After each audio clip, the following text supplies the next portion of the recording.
हर हर महादेव। ममता गीत चैनल में आप लोग के बहुत स्वागत है।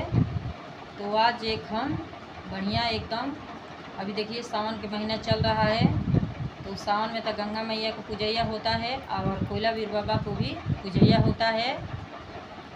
तो गीत लेकर आए हुए हैं गंगा मैया को, तो आप लोग पूरा दिल लगन से सुनिएगा। ढेर सारा मुझे प्यार दुलार अपना आशीर्वाद मुझ पर बनाए रखिएगा। जैसे मेरा गीत आप लोग के अच्छी लगती होंगी ये गंगा मैया को, तो प्लीज़ मेरा चैनल को लाइक शेयर सब्सक्राइब करना मत भूलिएगा। अपने सखियों सहेलियों के साथ ये भजन ज़रूर शेयर करिएगा। अपना प्यारा प्यारा हाथों से हमें कमेंट करके ज़रूर बताइएगा कि गंगा मैया के भजन आप लोग के कैसी लगती है।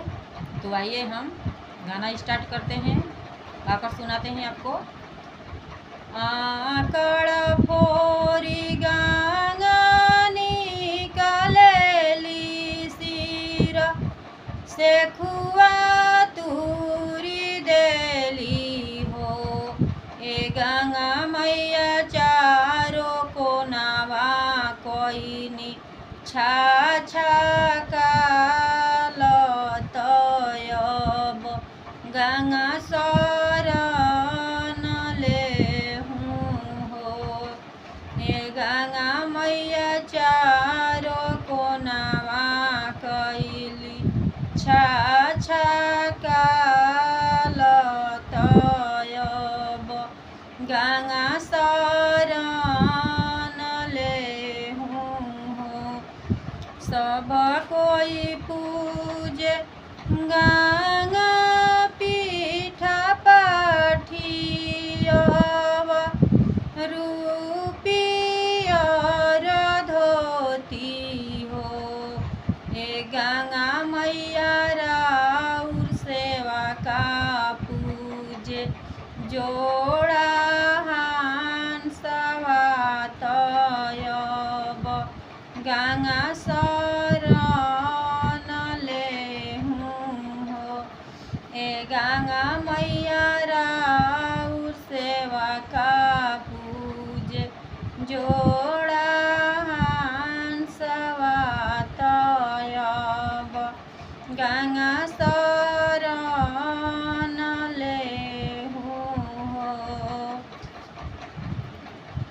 सब केहू खाला मैया पुआली चुवियव रू से पुआ पूड़ी हो। ए गंगा मैया राउर सेवा का फाके पाँच गल बालू तयब गंगा शरण ले हूँ हो। हे गंगा मैया राउर सेवा का फाके पाँच गल बाल तयब गंगा शरण ले हूँ हो। आकड़ फोरी गंगा निकलेली सिर सखुआ तूरी देली हो।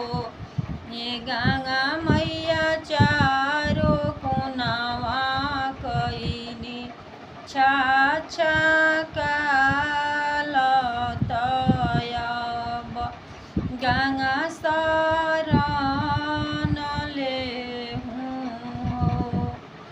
सब कोई पूजे गंगा पीठ पाठियव रूपी और धोती हो।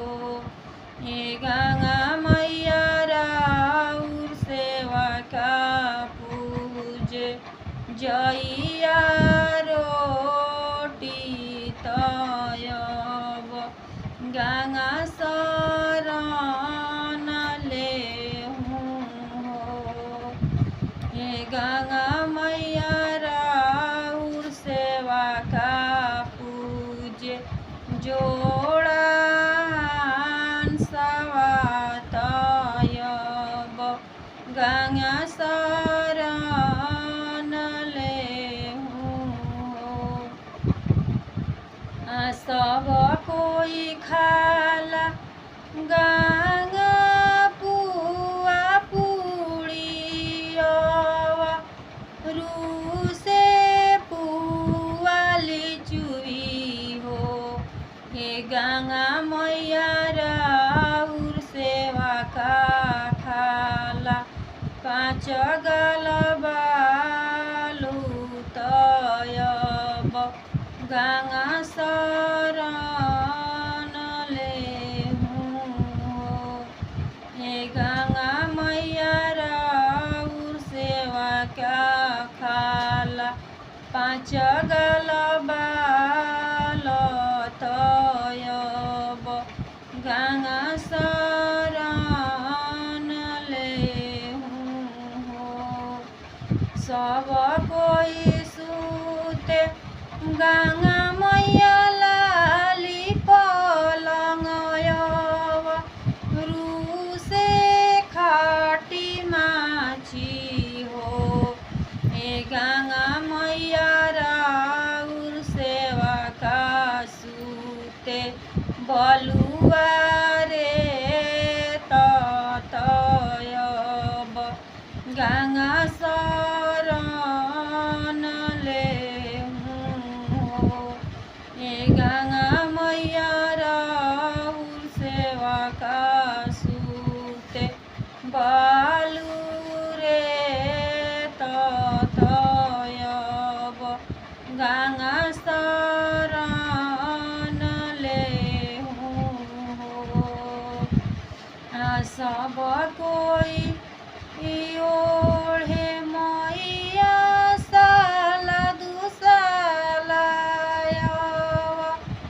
रूसे साला दुसाला हो।